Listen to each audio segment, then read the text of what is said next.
Welcome, everyone, to another episode of HR and Payroll 2.0. I'm Pete Tiliakis, and as always, I'm joined by the legendary Julie Fernandez. Welcome, Julie. Thank you, Pete. Great to be here. And Yep. we're closing out the year soon enough. Yeah. And we got a guest this week. I'm so excited. We've got the co-founder and CEO of Work From Anywhere, my good friend, John Lee. Welcome, John. Good to be here, Pete and Julie. Nice to be here with both of you. Looking forward to today's episode. Yeah, likewise, man. I'm excited. I know for those that don't know, John is my go-to expert for remote work, global employment, and all things related to that subject. And I think it's a very, very fitting, relevant, current, hot topic. I literally before the show Googled return to office, and it was just all kinds of good, bad, and indifferent. So I think there's a lot here we can talk about. I'm really excited to have you because I know you're out there helping companies make this happen, and you've got some great insights. So good to have you. Hey, John, I in good faith cannot start a conversation on our podcast without an answer to the burning question: how on earth did you end up in HR payroll? How did you get into this space? Cool. Well, it's interesting for me. I was always passionate about people and different cultures. In fact, my first startup was an intercultural startup, and that's where I got to connect with people in travel and HR. And then would Work From Anywhere. It's in the global mobility rewards payroll space. So I just got to meet this wonderful community of people in the payroll space and HR around the world. And I think for me, it's such a beautiful position to be in so many companies that you can literally have such an impact in a really positive way on the lives of literally millions of people. So for me, I'm very, very proud to be part of the community. Yeah, I assume that's what keeps you here, right? Exactly. What could Exactly. be better? It's funny, I remember I did a post, like, speaking of RTO, you touched on it there earlier, Pete, but I did a post on RTO literally 2 weeks ago, and it was about the Bolt RTO. And somebody responded how that you were working in a pharmaceutical company, and a couple of years ago they asked their boss, "Look, could I go back and visit my grandfather back in South Africa?" And they said no. They'd only just joined the company, and they more or less ruled it out. And they went and rebooked the flights a couple of months later, and their grandfather died in the meantime. And I said to myself, wow, as people in HR, as leaders, by some small things that you can do that can transform people. And the other end of the scale, I've heard so many stories of people that got to spend such quality time, with their grandparents, with their loved ones, with their nephews or nieces or sons or daughters, whatever it was, people all around the world. And I think those moments, I think it was Maya Angelou, she said, people might forget what you said, but they'll never forget how you made them feel. And for me, I was very close to my grandfather. So when I saw that post, that's the kind of stuff that keeps me in this industry. Yeah. And that's the kind of crazy stuff you hear that just destroys the employee experience and erodes that trust. And what do you do as an employee? If you don't have maybe leave options, that's the other way that folks sometimes handle that, is you have to take a leave, but you don't have any other options. You have to choose between a potential family regret that will stay with you forever and just leaving a new employment experience that you might love. Here's a question for you both. One of the things is, for me, when a lot of CEOs think, and you could see this from the Bolt CEO, for example, when they think of Work From Anywhere, they think of somebody lazing about by a beach, with a laptop, half working, and with a margarita beside them. But I think that story of spending time with loved ones is really what I'm seeing with companies, what's happening more and more often. So having that as a benefit package, for me, why is that misperception there, I wonder? Yeah. Agreed. Well, there's probably some of the beachgoers for sure for sure that wreck it for many of us. Well, I think there's just there's, and I want to get into this. I think there's a little bit of an ignorance and maybe even a skills gap in the leadership today that are looking at this and saying, well, that's not what got us here, and I don't know how to manage that, so let's just avoid it. And you're right. There's a lot of awful marketing. I have whipped the EOR industry over this. They created this idea that we're all trying to work from the beach, yet I can't find a CFO or a CEO on a planet that's looking to staff a beach full of people. It's all glamorous and pretty and cute and all that, but it's not reality. But there is a reality in remote work being incredibly effective. And I think you just touched on those intrinsic impacts on the employee's experience and their lens that they're bringing to work that work from anywhere or work from home can provide. But look, I want to kind of talk about the angst that's out there, right? Like I said, if you were to go right now and just Google return to office and click on the news section of Google, it is pages of bad stories, honestly, around this sort of return to office is a Trojan horse for layoffs. It's just control by the leadership that doesn't understand the sort of modern workplace. It's just on and on, right? But then also there's plenty of great stories. Spotify is a good one, and others who are really having a lot of benefit from this, and it's working really well for them. But what are you seeing, John? Like what are kind of the good and bad out there? Yeah, well, it's for me. What I'm seeing is, I would say, certainly the startups back in the day, they were, very aggressive on this and seeing it as a way to poach talent from the bigger companies, particularly in certain roles like software engineers, for example. It was a no-brainer. But what we're seeing now is a lot of the other industries are starting to catch up. I would say at an enterprise Mhm. level, probably half are going, we're active implementing a work from anywhere policy with the technology, whatever they need to make it happen. And maybe half are going, not quite for us just yet, or maybe they want to be a bit more conservative, or maybe they're very like heavily regulated companies, like, for example, banks, where they say, look, the risk is just too great, which is also fine as well. It's not for everyone.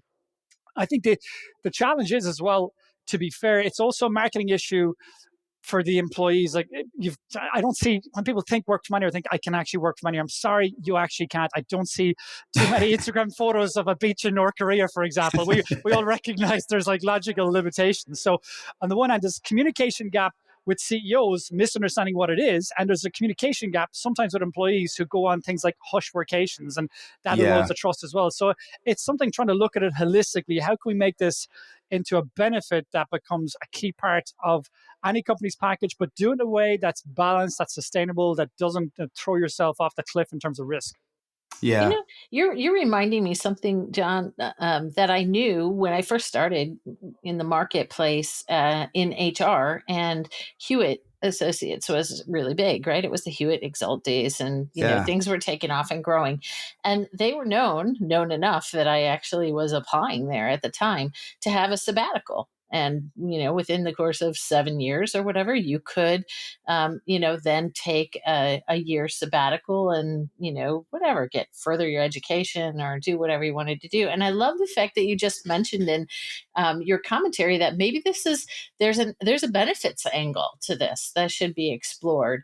yeah. Because there are situations, the heart wrenching situations, where there's a need and an employee need, but there's also the advantage that you could create from a benefits Well, perspective. complete, and that's exactly what we see. So, a great resource for anyone here that's looking to explore, benchmarks in their industry is a resource called flexa.careers. When you go on it, you can search for companies in your industry and see companies that have a work from anywhere policy, how many days do they offer, what are the benchmarks, and they really position it very, very high as a benefit. So I think one of the things that we do see that's really disappointing at the moment, and I couldn't tell you how many talks I've gone on, and I ask people, yeah, hands up if you have a work from anywhere policy. Probably tends to be maybe 75% of companies actually do, but then I ask that 75% say, how many of you actually measure the ROI of this? Crickets, like Yeah. hardly any. Mercer did a survey, 93% of companies do not measure the ROI of their work from anywhere policy. So what's fascinating is, if you look at global mobility functions pre-pandemic, who were they looking after? It was expats. It was typically senior executives. It was less than 1% of the employee Yeah. population. And now they're implementing a work from anywhere policy. It's either payroll teams or leaders doing it, or maybe global mobility or rewards. But they're launching this policy for the whole full global employee population, and they're not measuring the ROI. So again, it does tie back to the RTO, because the amount of companies I've spoken to that actually are pushing RTO, but they're not measuring the data, including Amazon. So the most Yeah. data-centric company in the world, and they measure data. Anything that moves, it has data measurements attached to it. But for like Yeah. one of the biggest policies, RTO, we just have blinkers on, and let's ignore the data. So I think that's at least my understanding of it. So I think there is, again, that kind of if we at least focus on the objective data points and build something together, focusing on what's right for your company, and it's not Yeah. about remote work or not, RTO or not. It's focusing on the data. What's best for us? John, when it comes to data, what a great point. I wonder if, you're talking about measuring the ROI. That's Hmm. certainly important. But I wonder if part of the problem, too, is employers struggle with figuring out, how do I measure productivity? Like, Yeah, how can I create a use case that says that folks aren't sipping margaritas by the beach great. and they are accomplishing their work, especially when you also hear, generations saying, hey, if I can do, a day's worth of work in 3 hours, I should just be able to get paid for a day's worth of work. Like all of those messages are conflicting, right? And the measures are key. It is. And if you look at the measures pre pandemic, what would we give management out of 10? Probably maybe 5 out of 10, 6 out of 10. You throw the biggest, most complex management change in the world on top of them, they're going to struggle. Pre pandemic, we were very much input focused, presence in the office, how many hours, etc., volume. Whereas now, there's a shift towards being more output focused. And I think companies do absolutely, Judy, they struggle with that. They really do struggle with that. But if you go into the data piece of this, there are easy ways you can measure this. You can just look at the people that have Yeah. taken a workation or didn't. What was the employee satisfaction? What was their productivity? What were their results, for example? You can look at retention. Like Spotify, great example. They reduced attrition by 15%. So you can measure this for that employee population that you did get this benefit and those that didn't. What are we seeing? So there are ways you can look at this in a very objective way to be able to see it very transparently, what is working or not working for you. Yeah. Yeah. You know what's interesting? You go back to that Amazon story, right? And it's out there. I think it hit the market this week. They're talking about a 5-day work week again. Mm, Okay, whatever. Like I get that a lot of their business, maybe their frontline workers, right? The factory, or not the factory, the distribution Facility. centers and things like this. That's not going to be remote. We get that. But with employers already hamstrung with all the layers of complexity with talent, right? There's a shortage of talent, shortage of skills. The skills you need are different. Having to go get them in yep. different locations. There's plenty of data from all over about the fact that organizations can't necessarily find all the talent they need locally. They got to go further. Why wouldn't you be using every means necessary to compete for that? I don't get it. And I listen to what you're saying about Amazon not measuring that, but measuring everything else. And I just hear immaturity and disrespect for that, not respecting that thing. Like, who cares? It's just HR or it's whatever. But like that just tells me they don't care about that, Pete, you right? regularly make me groan and think, how do I walk back some of the things? So Well, I mean, let's be look. I'm well. Listen, I've well documented my opinion, and I've been saying this for probably 3, 4, 5 years, maybe. I think one of the biggest skills gap that we have on the planet are the C-suites that can't manage a hybrid workforce, and I don't get why put up with it if a board is, I mean, and I'm not saying it's just return to, or excuse me, it's work from home, but like if I'm a board and I'm looking at my leadership and I'm like, why are we not competing, why are we struggling when our competitor is competing so well? Like, what are you doing, and what do you need to help you get in the game here? And is that maybe the issue? Is it maybe an ignorance or a skill gap? And I don't mean ignorance in a disrespectful way. I mean just not knowing, not understanding, not caring, right? If you don't want to measure it, you obviously don't care about it. So is that maybe the problem, that these leaders just don't know how to manage a hybrid workforce? for sure, it's there's no doubt about it. It's a challenge because you talk to any CEO, any C-suite, they'll talk about ROI, until the cows come home. Yeah, But on this, consistently across the board, they don't want to look at it. They're looking the other way. There can be yeah, lots of different various motivators for yeah, that. And if you look at the case of Amazon, they're in lots of ways their EBITDA, their profit is probably going to get away with this because at the end of the day, they're going to be using this as a way to delayer the organization, I suspect, and the productivity improvements they're going to get from AI deploying that. Yeah, yeah, that will more than probably make up for it. So for me, they'll get away with it in the short run. I would question in the next 5, 10 years, is it still going to be the case? I would bet my mortgage that they will not be still doing that in 5 in 10 years yeah, time. And like you said, the talent, it's a global world of talent. Why would you not? You can get an yeah, engineer for, I don't know, 500K in San Francisco. You can get a really high quality and equally qualified lots of ways engineer for a fraction of that in other jurisdictions. So for me, yeah, why would you not at least explore that? yeah. So, Don, don't you think another thing that I think just practically, like pragmatically, is a challenge for some of these conversations is the idea of compensation maturity. Um, you Mm, know, even before you start talking about work from anywhere and something that might be a temporary, situation for someone, it used to be that global mobility and these conversations were reserved for like the top 1%, like you said, or less of the organization.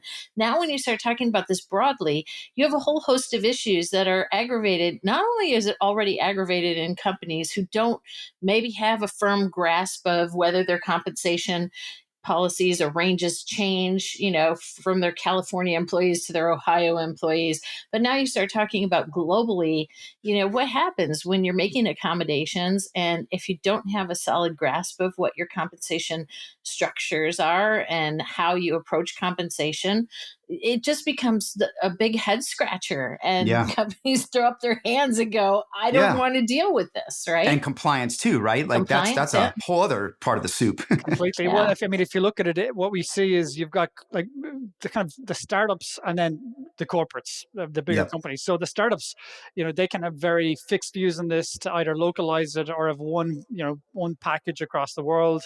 But I think as soon as you start to scale beyond 500, 1,000 people, you need a more sophisticated, nuanced approach. Yeah. For the large corporates, it really depends whether they're a centralized organization or a decentralized organization. But even so, I mean, if you start with, for example, compliance, look at the social security alone. Never mind payroll tax. Social Yeah. security Yeah.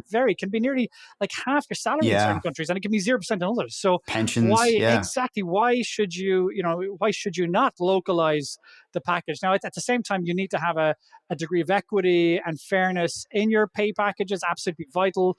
But I think having a one size fits all, and certainly in the large companies, we don't see that. We tend to see that Yeah. just even for tax reasons alone, you need to have a more nuanced approach. But I think it's a good point because, in expats, they were kind of, and the senior executives, they were treated an ad hoc case by case basis. You can't do that when you're rolling this out for, tens of thousands of employees. Yeah. That's right. Yeah. Yeah, John, I apologize. We didn't get a chance to talk about what you guys do at Work From Anywhere. Maybe tell us a little bit about that. And then I'd love to talk about some of the other trends that you see kind of around the companies that are getting it right. Yeah.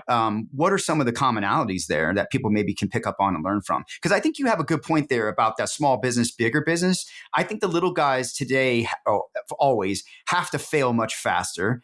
And they have to fail hopefully smaller Yeah. because they don't have the budgets and the time, the runway to be failing big. So I think there's a dynamic there, but I'm just curious tell us everybody what you guys do. I know, but I want to share it and then what you guys see. So for us, it kind of all started a couple of years ago where we could see people in HR were tearing their hair out because people were requesting the ability to work in a different country for a few days or weeks or months a year.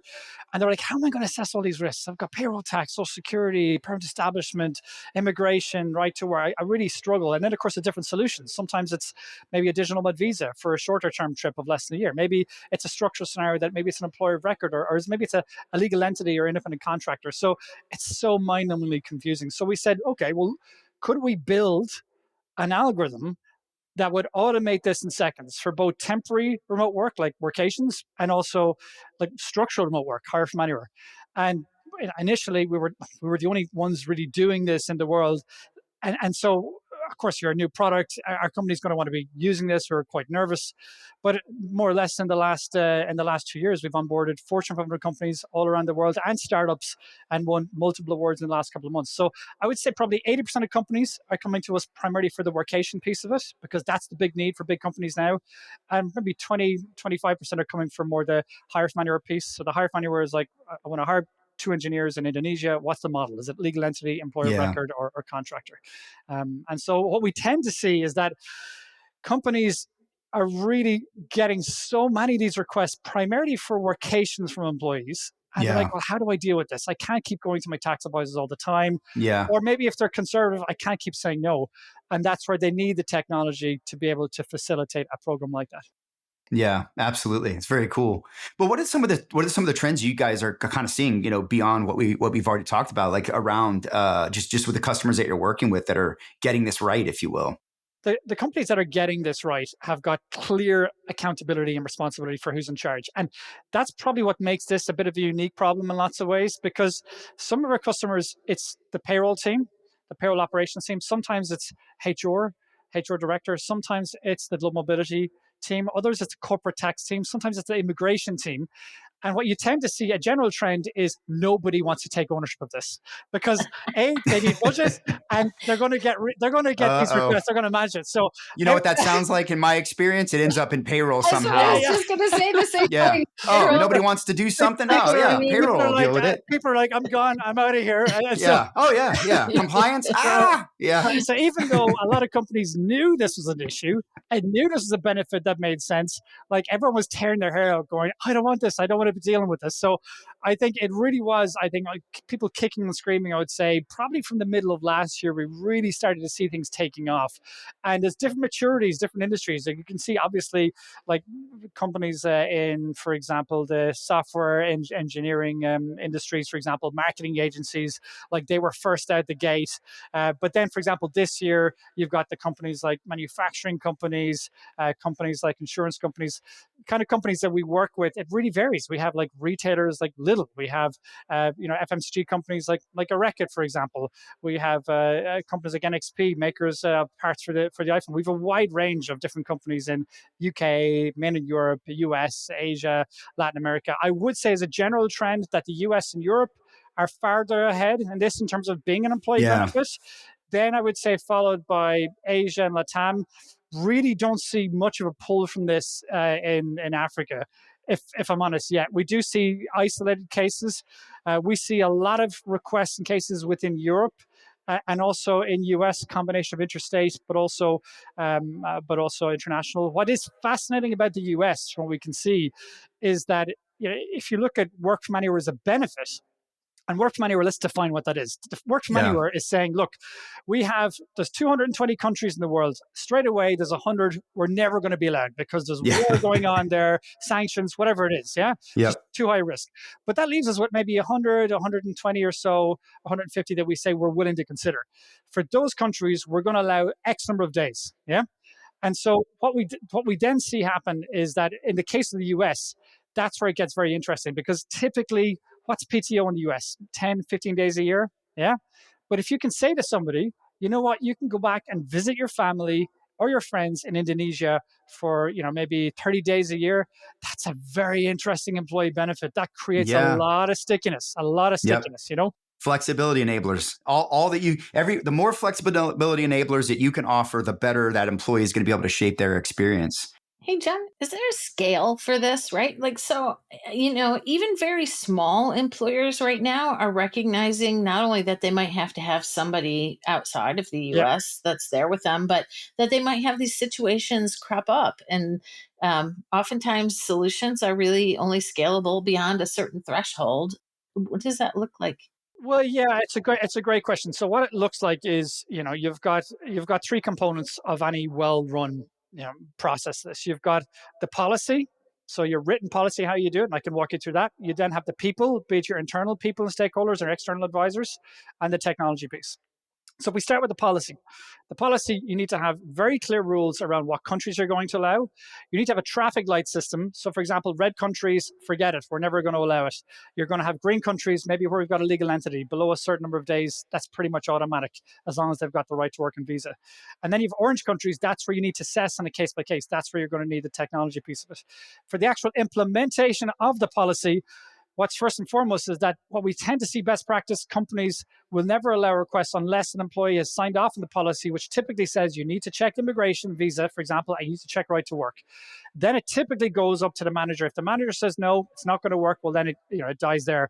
If it gets approved, that's where it goes into the global mobility, the HR, the payroll team. And that's typically where they use technology. What kind of technology do they use? Three different types. Excel, used by most, believe it or not, because especially if they have less than 20, 30 cases, they don't need a fancy technology platform. Now, next bit is if you have a lot of cases, if you've got, let's say, more than 20, 30, or 50, you can't keep going to your tax advisors or ignoring the risk. It's a lot of work to do it. And that's where you've got a choice between, I would say, oil tankers or speedboats. Both equally, some companies have a lot of cases, like tens of thousands of cases. Well, then maybe full automation, that might work for you. It'll cost more, but it'll work. Others, it might be more of a speedboat. And again, speedboat, plug and play, it'll do exactly what you need, but then you'll have your own process engineering workflows in your own ERP system or like a Workday. So that's kind of the landscape of what we tend to see for companies and how they go about it. Welcome to the human role. your go-to podcast where HR and payroll collide with innovation. I'm your host, Tiana Neal, and every month I'm diving deep with industry experts and change makers, bringing you real talk insights, practical tips, and fresh takes you won't hear anywhere else. Whether you're a leader, practitioner, or just curious about the latest HR and payroll trends, I've got you covered. Ready to roll with the best? Tune in for fresh perspectives, actionable tips, and the knowledge you need to roll forward with confidence. Subscribe now and let's transform the way you work. Yeah. Awesome. Do you think that I mean, when you think about it, is maybe part of the problem that this is too much of a bottoms up pull and not enough of a meet in the middle? Leadership saying, "Hey, we want to be strategic about our talent. We want to be more, broader with how we're opening our channels." And oh, by the way, we've got this demand, so let's meet in the middle and figure this out. Or do you think it's more of the employees are still trying to pull? Please let me do this. Please let me have that. Yeah, combination of factors. On the one hand, work from anywhere is basically below the hierarchy of domestic remote work. So companies Yeah. figuring out what is their domestic remote work policy. That's been one of the challenges. A lot of companies haven't settled on that. So how can they settle on work from anywhere if they haven't figured out their domestic remote work policy as well? So we are Yeah. seeing that's beginning. I know there's RTO coming up a lot, but the data from Nick Bloom and many others, Castle data, tells us it really hasn't changed. People, they can be as many RTOs as you want, but people are still living their lives the same way as we have been living the last year and a half. But I think it does come back to it that part of it is just measuring the data. If you can see the data that we're losing people because of this, then you're at least empowered to be able to make the right decision. So asking, like in your Yeah. exit interviews, did you leave because of the lack of a work from home policy? If you don't ask it, well, then you're never Yeah, going to find you out. won't know. Yeah. You had that great blog. I think it was titled how work from anywhere policy can drive business growth and innovation. You just recently Yeah, published that. that's right. Yeah. And in there you talked about this issue I think you brought up earlier about the ROI, Yeah. people not measuring that. Do you think that some of that is that it's just too, I don't know, soft? Right? Like maybe they think retention or maybe they're not even thinking retention. Maybe they're not even thinking engagement. They're just more thinking, oh, I can't put a hard dollar value to this. So there's no ROI, or which is short sighted, but Yeah, it's a good yeah, question. So I think when we look at it, some people think, hold on a second, this is so immensely complex, I can't even yeah, wrap my head around it. Other times it might be their corporate tax team that says, you know what, we just don't feel comfortable about the risk. But the part of the challenge there is that too often when people think about rolling out a work from home policy, think, oh, listen, the compliance risk is too much. But the problem is yeah, that's absolutely a risk, but there's also the risk of losing talent. That yeah. has a clear business cost. You Or can measure never getting them in the first place. and never Yeah, getting them. Exactly. So when we talk about risk, when I'm speaking to, C-suites and mobility leaders, payroll leaders, I say, look, measure risk holistically. I don't have the right answer whether you should do it for your company, for whether you should do a work from your program, but at least measure risk holistically. If you're a bank, yeah, maybe having a very limited work from your program is perfect.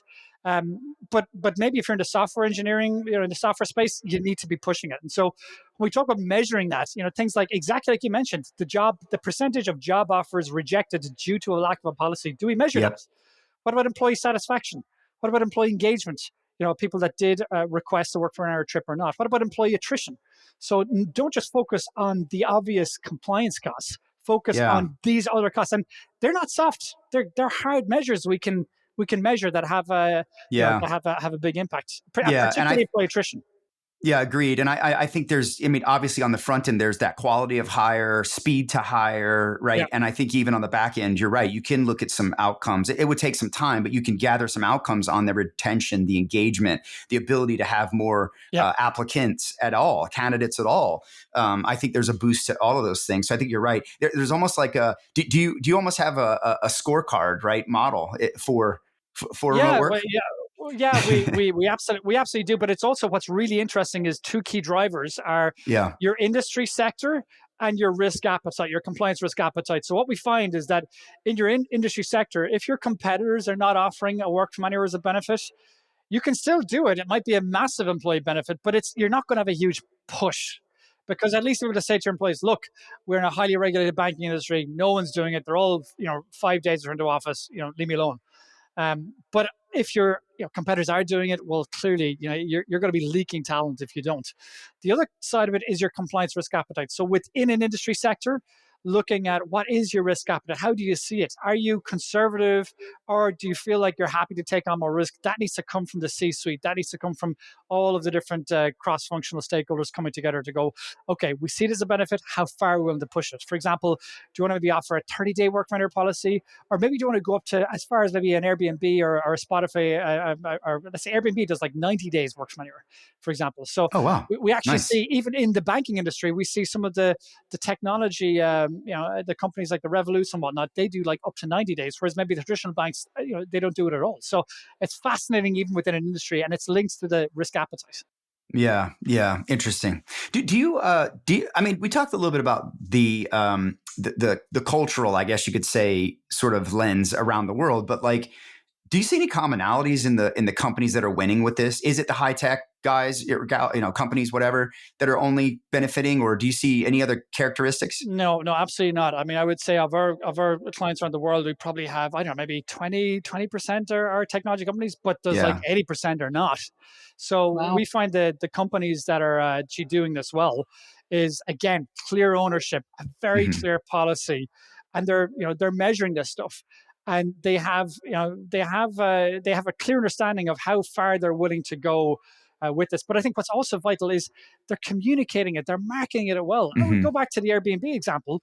Literally the month after they launched their policy, their careers page went from, I think, below 500,000 visitors to, I think, 900,000. Like it nearly Yep. doubled, it's Wow. nearly a million. Probably the quality of people too boosted as well. Well, the quality of people coming in, I mean, it actually was so successful. They practically had a whole business unit built around this. They could see it actually. You know what? These longer term stays that remote workers are doing is massive. Now, I think, one of the things I will say as well is we've also got to be honest on what exactly it is as well. So, like digital nomads that move around country to country, sorry, that's never going to work for a company. You can employ them ad hoc as a contractor every now and again for skills, but people that are moving every month, that's never going to work. So you've got to be honest with people Yeah. up front. So the companies that are doing this well have that very clear and say, look, here's what we offer, here's how many days, and here's the approach that we take with it. So the expectations are very clear up front. Yeah. Kind of going along that lines, I mean, do you think there's this sort of, and I would say this is probably more of an enterprise thing. Julie, you've probably seen this, but like, look here we go. In my day, it was always, these were expats, right? I've managed big populations of expats in my remit. And I felt like we were very reactive, obviously just sort of doing whatever the, HR sort of sent to us and legal had worked out as payroll. You're kind of downstream. But I think now more than ever, it's almost like, do you need and is it just simply the global mobility team that is sort of the heart of this, that is controlling and making sure, if you will, matrix managing across the organization to make sure that HR and payroll and legal and everyone is in lockstep with making this happen? Do you see that sort of evolving at Yeah, well, all? we tend to see different owners in different companies. Payroll have a huge role to play in this. Yeah. Rewards, because of the employee benefit piece of this, huge role to play. Global mobility, huge role to play. For me, I will say, I do get frustrated very often when payroll people, rewards leaders, yeah, global mobility leaders, they Yeah. say, you know what, I want to see it at the table. I want to see it at the table. Well, then fucking measure the ROI, measure the data, Yeah. Yeah. have the Yeah. Yeah. data so you can elevate. I was companies again. I've spoken to some isolated cases where we're doing RTO. And I said, well, why didn't you measure the data? You could have measured the data when you had a policy in place to Yeah. show the impact of this. So for me, I'm a big believer in payroll and rewards and mobility having a role at the table. I think Yeah. it's such a powerful, such a very influential and a very influential role in such a positive way. Those Yeah. example I spoke about the grandfather in South Africa, like that's so special. But let's think about how we can measure the ROI to be able to have the data, to be able to have that seat at the table. Yeah. Julia, you poke around in the shared services world. Do you see enterprises beefing up their global mobility teams? Is it still a global mobility sort of remit in terms of owning it all around? I'll tell you what, because it has always been that top 1% or less, right? It Yeah. it really isn't Execs. the biggest Yeah. nut to solve for. It ends up being Yeah. a really discrete number of folks that are touching it. You're touching it with a few key vendors that are handling tax or the mobility process itself. And so it's not usually the place that's ripest for opportunity. But I do wonder when I think about shared services, like certainly contact center reps and the contact center Yeah. role is evolving incredibly, not only because maybe there are more virtual location. You can do virtual call centers as opposed to a physical building, but also because AI is moving in and taking, potentially. So now can I replace people with how much, right, of AI generated activity? And it is, something that maybe you can log in and sign in from anywhere. So it does make me think like maybe contact centers as an industry might be something, that has Yeah. those types of characteristics to it.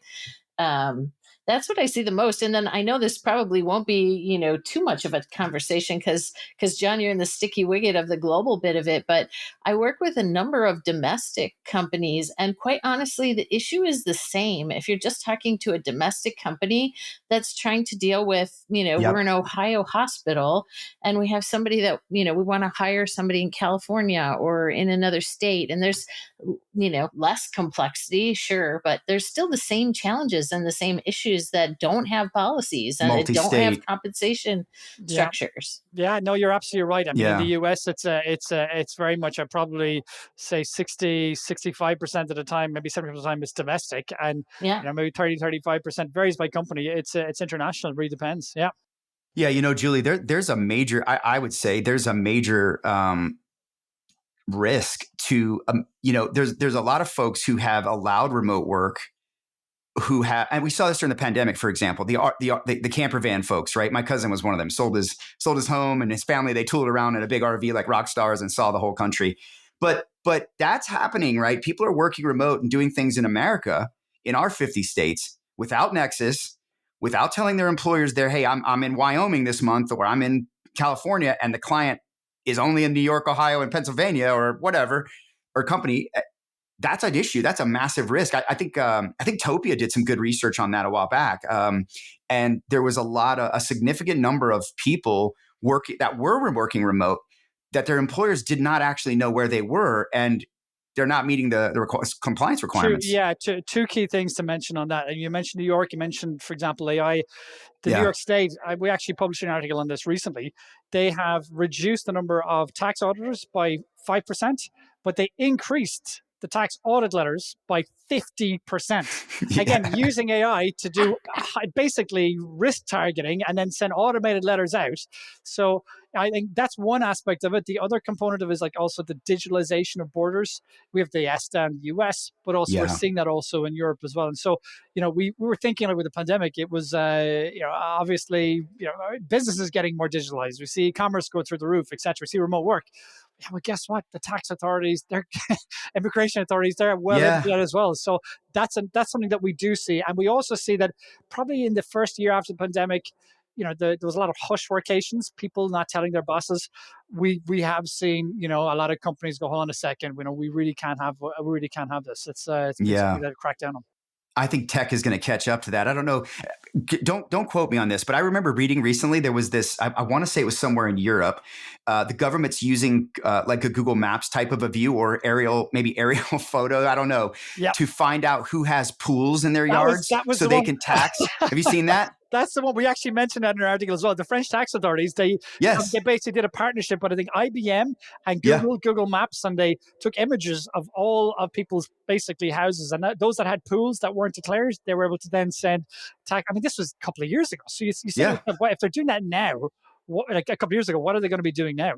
How far off, right? I mean, because there's a lot of independent contractors that are probably doing things historically that didn't, I worked for the Big Four and they were all over that, right? Like at Deloitte, you had to, I got a W-4 or whatever or two from every state, whatever that is for each state.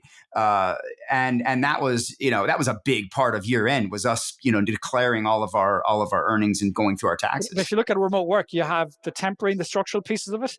For the temporary remote work, like workations, we see this huge battle going on with digital nomad visas. These countries that are seeing for tourism revenue, wow, this is a big opportunity.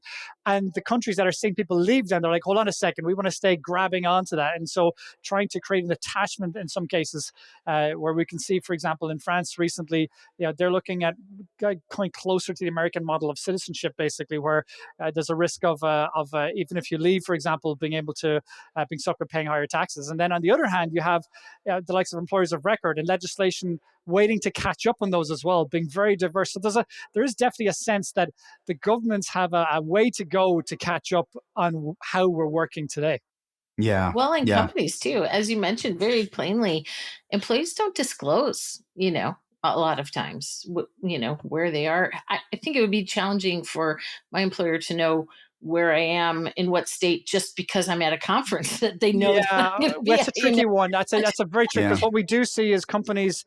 Sometimes we see some cases where they do anonymous VPN pings because they can't, due to privacy, track it down to an individual person. But they also have responsibility to make sure people are safe, duty of care, and also the property is safe.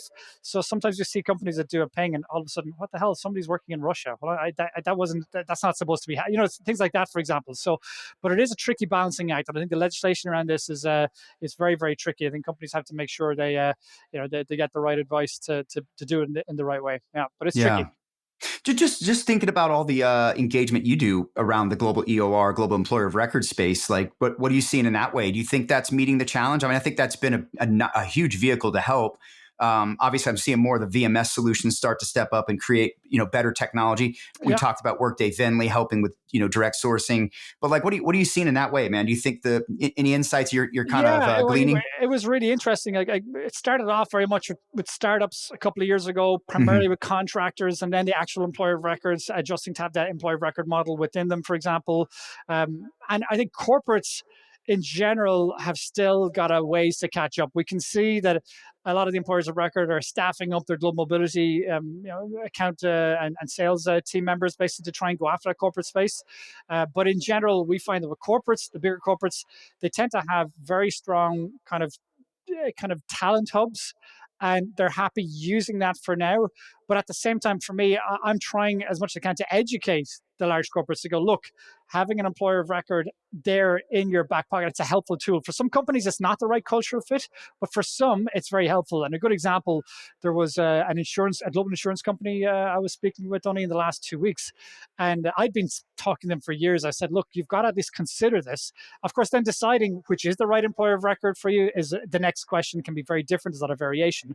But I spoke to them a year ago and I said, you've got to look at this. I said, no, we're happy not looking at this. And then I spoke to them a couple of weeks ago. I said, well, how did you get on since? I said, funny you say that.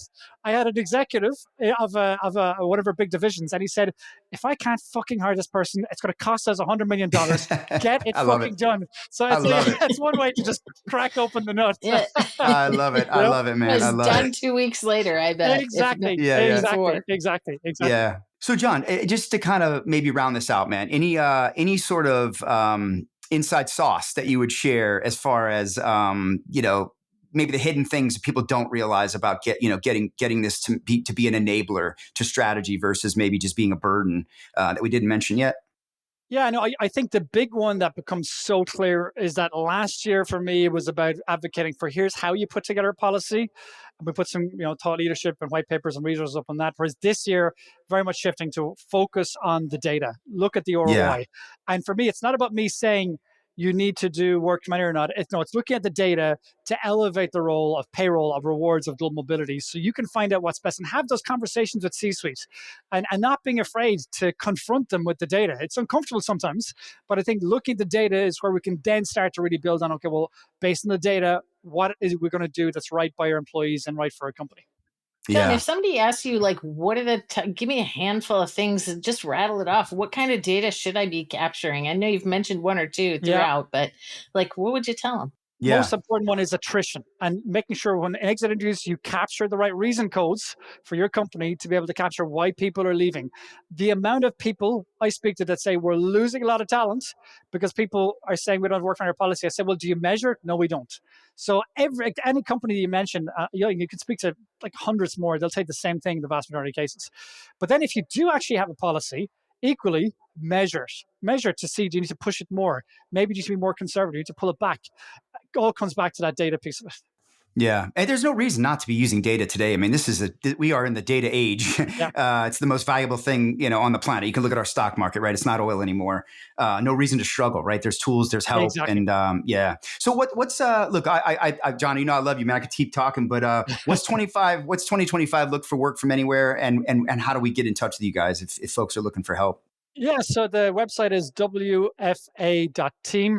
So you can reach us there. Basically, feel free to reach out, connect me on LinkedIn if you have any questions. Always happy to help or share best practices or benchmarks. I think to get in touch, also your local Mercer account manager. They're all around the world. We have a partnership with Mercer. They've been fantastic partners for us over the last year, and for us, I think this year, obviously we've gotten 3 global technology awards in the last Yeah. couple of months, which is Congrats, man. fantastic. But I think that and all of the feedback, all the testimonials, it gives us such an opportunity to really shake up the world of benefits and work from anywhere the next year. So we're excited. Yeah, absolutely. It's awesome, man. I'm excited for you. And look, man, let's stay in touch. Let's maybe we do an update next year. I always appreciate speaking with you, man. I learn something every time. So Thank you yeah, so this much. is great. Thanks so much, Julie and Pete. Really appreciate it. Thank you so much. Yeah, Thank you. likewise. Take care, everyone.